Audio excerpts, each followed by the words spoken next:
I just had to let you know you're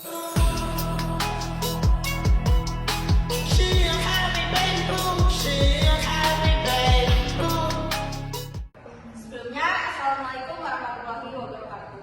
Waalaikumsalam warahmatullahi wabarakatuh. Halo semuanya, di sini kami akan mempresentasikan modul 1 yaitu Networking Today. Nah, sebelumnya kami akan memperkenalkan diri terlebih dahulu. Di sini saya Davina Anissa dengan NPM 257820007. Di samping saya ada Renata ini dengan NPM 25822. Saya Salsabila Nur Aziza dengan NPM 2578025. Saya Riki Saya Putri dengan NPM 2578271. Saya Zelia Saputri NPM 2578206. Saya Rizal Buswa dengan NPM 2578205. Saya Nela Ramsiti Aulia dengan NPM 2578220. Saya Vega Amelia dengan NPM 2578221. Saya Dewi Fortuna dengan NPM 2578208. Nah, pada bagian ini, Networking Today ini, bagian ini memberikan gambaran awal di mana tentang pentingnya kehidupan jaringan komputer dalam kehidupan sehari-hari kita. Nah, di 1.0 ini,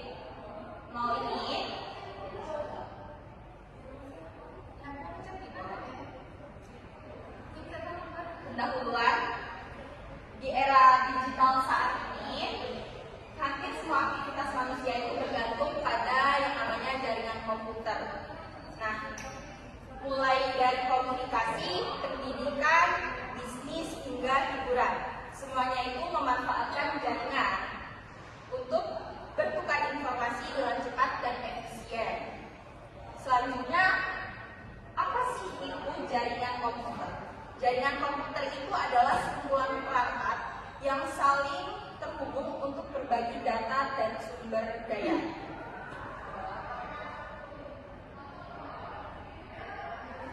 Contohnya itu ada laptop terhubung ke wifi, smartphone itu terhubung ke internet, komputer dalam satu kantor saling terhubung. Peran jaringan dalam kehidupan itu ada komunikasi, ada akses informasi, bisnis, dan pendidikan. Komponen dasar jaringan, di mana itu ada perangkat atau device, contohnya itu ada komputer, terus media transmisi itu contohnya kabel, dan protokol, di mana protokol itu contohnya TCP atau IP. Nah, cara kerja sederhananya itu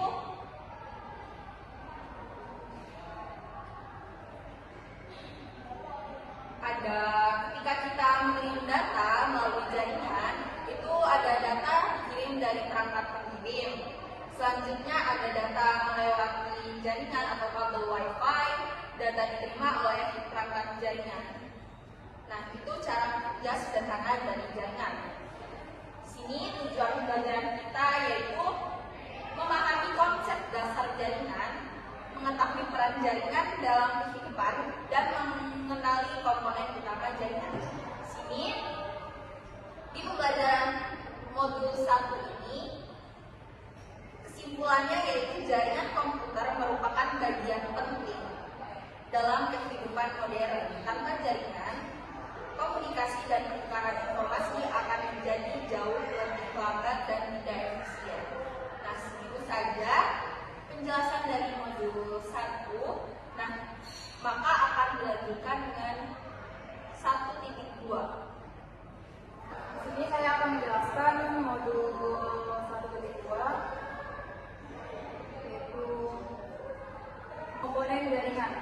Bagaimana komponen jaringan itu semua perangkat, media, dan layanan yang digunakan dalam membangun sebuah jaringan komputer. Untuk jenis-jenis komponen jaringannya itu ada 3 bagian utama. Yang pertama itu ada device, perangkat akhir, contohnya itu komputer, laptop, smartphone, printer, dan server. Yang kedua intermediary device, contohnya ada router, switch, access point, dan modem. Dan yang ketiga network media, Contohnya ada kabel UTP, kabel optik, dan wireless Wi-Fi. Untuk perannya dalam komponen masing-masingnya itu ada end device mengirim data dan intermediary device mengarahkan data. Yang terakhir network media menjadi jalur pengiriman. Dalam tujuan pembelajarannya itu ada mempelajari bagian yang kita harapkan, yaitu mengenali komponen utama jaringannya dan memahami fungsi masing-masing komponen. Untuk kesimpulannya, di sini komponen jaringan terdiri dari perangkat akhir, perangkat perantara, dan media jaringan. Ketiga komponen ini saling bekerjasama untuk memastikan proses komunikasi dan berjalan dengan baik. Mungkin segitu aja pembahasan modul 1.2 komponen jaringan dari saya. Selanjutnya, di sini saya akan menjelaskan materi tentang representasi dan topologi jaringan. Yang pertama itu komponen representasi jaringan. Yang pertama kita harus mengenal 3 komponen utama yang membangun sebuah jaringan, yaitu end device. Ini adalah perangkat yang langsung digunakan user seperti laptop, printer, atau HP. Yang kedua itu adalah intermediary device. Nah, ini adalah polisi lalu lintas data kita. Ada router untuk menghubungkan antar jaringan, switch untuk menghubungkan perangkat di dalam satu gedung, dan firewall untuk keamanan. Yang terakhir ada network media, yaitu adalah jalan rayanya, bisa berupa kabelan, kabel WAN, atau jarak jauh, atau sinyal wireless atau wifi. Selanjutnya yang kedua itu adalah terminologi. Sebelum lanjut ke diagram, ada tiga istilah teknis yang sering tertukar. Yang pertama itu NIC. Ini adalah kartu jaringan yang ada di dalam laptop atau PC kita agar bisa dicolok kabel. Yang kedua adalah physical port. Ini adalah lubang colokannya yang terlihat secara fisik. Yang terakhir adalah interface. Interface ini mirip dengan port, tapi biasanya istilah ini dipakai pada router untuk merujuk pada koneksi ke jaringan tertentu. Yang terakhir itu ada jenis diagram topologi. Yang ada dua jenis yang wajib kita tahu. Yang pertama itu adalah topologi fisik atau fisikal, yaitu bayangkan ini seperti benda bangunan, dan di sini kita melihat perangkat ini diletakkan di ruangan mana, ada di rak nomor berapa, dan kabel lewat mana secara nyata. Yang kedua itu adalah topologi logis atau logikal. Nah, kalau yang ini tuh lebih ke otak jaringannya. Kita tidak peduli perangkat yang ada di lantai berapa. Yang penting kita tahu berapa alamat IP-nya, portnya yang mana digunakan, dan bagaimana data mengalir secara sistem. Jadi kesimpulan dari materi 1.3 ini adalah kemampuan membaca simbol dan diagram ini sangat krusial bagi seorang network administrator. Tanpa diagram yang jelas, kita akan kesulitan saat memperbaiki jaringan yang bermasalah. Sekian materi yang saya jelaskan. Selanjutnya akan dilanjutkan dengan 1.4. Baik, di sini saya akan menjelaskan materi tentang 1.4, yaitu network of many size atau jenis-jenis jaringan umum. Yang dimana pertama kita akan membahas tentang jaringan dengan berbagai ukuran. Jaringan komputer itu tidak selalu sama besar. Ada jaringan kecil seperti di rumah, jaringan menengah seperti di sekolah, dan jaringan besar seperti di perusahaan besar. Semakin besar jaringan, maka pengelolaannya juga semakin kompleks dan membutuhkan sistem yang lebih baik. Lalu selanjutnya adalah LAN dan WAN. LAN atau local area network adalah jaringan dalam area kecil seperti di rumah, sekolah, atau kantor. LAN biasanya memiliki kecepatan tinggi dan biaya yang lebih murah. Sedangkan WAN atau wide area network adalah jaringan yang mencakup wilayah luas, bahkan antar kota atau negara. WAN digunakan untuk menghubungkan banyak jaringan LAN. Lalu berikutnya adalah internet. Internet merupakan jaringan terbesar di dunia yang menghubungkan jutaan jaringan lainnya. Dengan internet, kita bisa mengakses berbagai layanan seperti browsing, email, media sosial, dan streaming. Internet bersifat publik, artinya bisa digunakan oleh semua orang. Lalu yang terakhir adalah kita akan membahas internet dan extranet. Intranet adalah jaringan internal yang hanya digunakan di dalam suatu organisasi, misalnya untuk karyawan. Sedangkan extranet adalah jaringan yang memungkinkan pihak luar tertentu seperti partner bisnis untuk ikut mengakses dengan sistem keamanan tertentu. Jadi dapat disimpulkan bahwa jaringan komputer memiliki berbagai jenis berdasarkan ukuran dan penggunaannya, mulai dari LAN, WAN, hingga internet, serta intranet dan extranet. Sekian dari saya dan akan melanjutkan di 1.5. Baik, di sini saya akan menjelaskan 1.5 yaitu koneksi internet. Yang pertama ada teknologi akses internet. Pengguna rumahan dan kantor kecil butuh koneksi ke ISP. Pilihannya antara lain broadband, kabel, DSL, jaringan kabel, dan layanan seluler. Dan yang kedua, koneksi internet rumah dan kantor kecil. Kabel menyediakan bandwidth besar dan selalu aktif lewat saluran TV kabel. DSL juga selalu aktif dan bandwidth besar, tapi lewat saluran telepon dengan kecepatan unduh lebih cepat daripada unggah. Yang ketiga, koneksi internet bisnis. Perusahaan butuh bandwidth lebih besar dan khusus. Bisnis lain adalah jalur pribadi sewaan untuk menghubungkan kantor yang terpisah. Dan yang keempat ada jaringan convergence. Dulu jaringan data, telepon, dan video terpisah dengan teknologi dan aturan masing-masing sehingga tidak bisa saling berkomunikasi. Sekarang semuanya bisa berjalan dalam satu jaringan yang disebut jaringan convergence. Kesimpulannya, ada banyak cara terhubung ke internet tergantung kebutuhan dan lokasi. Pengguna rumahan dan kantor kecil biasanya pakai kabel, DSL, atau seluler yang praktis dan selalu aktif. Perusahaan butuh koneksi lebih cepat dan stabil seperti Reset Line, Metro Ethernet, atau CDSL. Dulu jaringan untuk data, telepon, dan video terpisah, tapi sekarang semuanya bisa menyatu dalam satu jaringan convergence yang lebih efisien. Selanjutnya dibacakan oleh Jack. Yang itu ada 1.6, yaitu jaringan andal atau reliable network. Jaringan andal adalah jaringan yang mampu untuk berkoreksi secara stabil dan konsisten meskipun terjadi gangguan atau peningkatan beban. Ada 1.6.1 yaitu network architecture atau arsitektur jaringan, merupakan perancangan atau struktur jaringan yang menentukan bagaimana perangkat saling terhubung.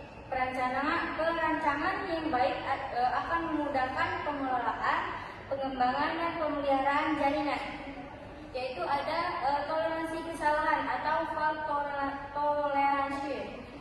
Adalah kemampuan jaringan untuk tetap beroperasi ketika terjadi kerusakan atau gangguan. Hal ini dicapai dengan menyediakan jalur atau perangkat cadangan sebagai pengganti jika terjadi kegagalan. Ada juga skalabilitas. Skalabilitas itu keamanan jaringan yang berkembang atau diperluas tanpa mengganggu kinerja sistem yang ada.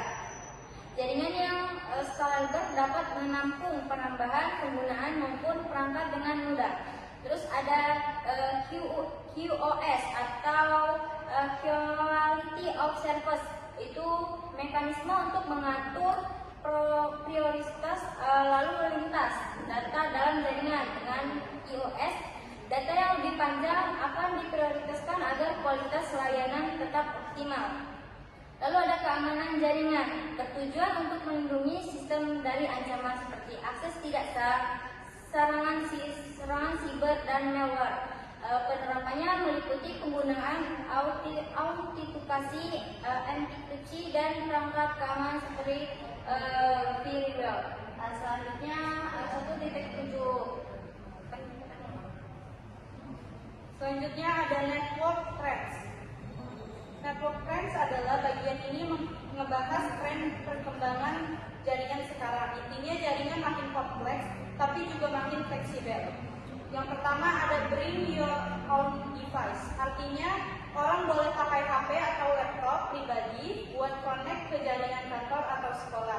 Enaknya lebih fleksibel, nggak ribet bawa device khusus. Tapi lebih rawan keamanan soalnya device berbeda-beda. Intinya praktis tapi harus ekstra hati-hati soal keamanan. Yang kedua ada online collaboration.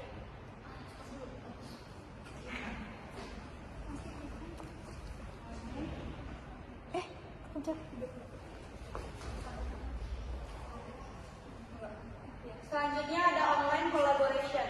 Sekarang kerja atau tugas bisa barengan walau beda tempat, seperti Zoom, Google Docs, dan lain-lain. Bisa kerja dari mana saja, lebih cepat koordinasi. Yang ketiga, ada video communication. Seperti video call dan meeting online sekarang udah biasa banget. Lebih jelas komunikasi, tapi butuh internet cepat dan koneksi yang stabil. Yang keempat ada cloud computing, yaitu data dan aplikasi disimpan di internet, bukan di laptop, seperti Google Drive dan Dropbox. Nggak perlu disimpan di device sendiri, bisa akses dari mana saja. Intinya lebih fleksibel dan hemat, tapi tergantung koneksi. Yang kelima ada big data. Sekarang data itu banyak banget dari aplikasi sensor dan lain-lain. Bisa dipakai buat analisis dan ambil keputusan, tapi butuh sistem dan jaringan kuat buat mengelolanya. Intinya data aset penting tapi berat dikelola. Yang terakhir ada IoT atau Internet of Things, yang seperti barang sehari-hari sekarang. Bisa terhubung ke internet seperti lampu pintar, CCTV, Smart TV, dan lain-lain. Hidup jadi lebih praktis tapi banyak device dan risiko keamanan naik. Pada kesempatan kali ini saya akan membahas tentang network security, khususnya pada bagian security threats dan security solution. Yang pertama ada 1.8.1 yaitu security threats atau ancaman keamanan. Security threats adalah segala ancaman yang dapat merusak, mengganggu, atau mencuri data dalam jaringan. Salah satu ancaman utama adalah malware seperti virus, worm, dan trojan yang dapat merusak sistem dan menyebabkan kehilangan data. Selain itu, phishing juga sering terjadi, yaitu penipu untuk mencuri informasi pribadi melalui email atau website palsu. Ancaman lain adalah denial of service atau DOS yang membuat server tidak bisa diakses karena dibanjiri traffic. Ada juga data interception, yaitu pencurian data saat dikirim di jaringan, terutama pada Wi-Fi publik. Selain itu, ancaman bisa berasal dari dalam organisasi sendiri, seperti penyalahgunaan akses oleh karyawan. Selanjutnya ada 1.8.2 yaitu security solution atau solusi keamanan. Untuk mengatasi ancaman tersebut digunakan berbagai solusi keamanan. Freewell berfungsi menyaring lalu lintas jaringan agar tetap aman. Autentikasi digunakan untuk memastikan hanya pengguna yang sah yang bisa mengakses sistem. Selain itu, enkripsi melindungi data dengan mengubah menjadi kode rahasia, sedangkan antivirus membantu mendeteksi dan menghapus malware. Tidak kalah penting adanya security police dan kesadaran pengguna atau user awareness. Sangat dibutuhkan untuk mencegah kesalahan manusia yang sering terjadi penyebab utama kebocoran data. Baik, sekian materi tentang 1.8, maka akan dilanjutkan dengan materi 1.9.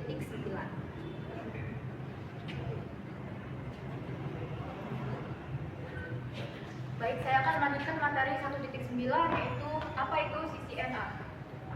Intinya, sertifikat CCNA atau Cisco Certified Network Associate itu adalah bukti kalau kita paham dasar-dasar teknologi jaringan masa kini.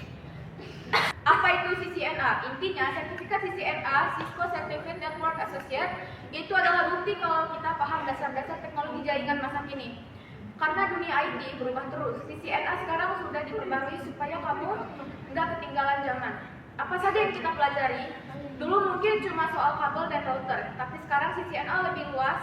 Kita bakal belajar soal dasar-dasar IP dan keamanan security, teknologi wireless atau Wi-Fi, virtualisasi, otomatisasi, dan cara memprogram jaringan network programmability.